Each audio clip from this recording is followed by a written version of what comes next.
Yan po, at mga alaga po ng mga taga San Narciso, Quezon.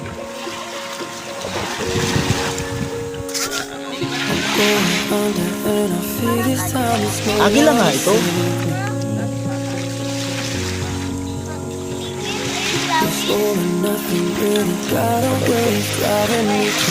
Hawakan. Agila yan to.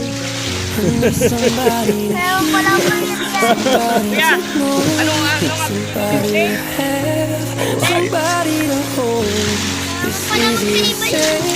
Ayun, bumababa po sila rito para manginain po.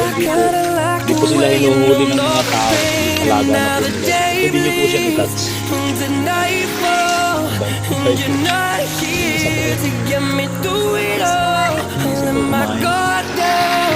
Saka yung nidaanan natin din.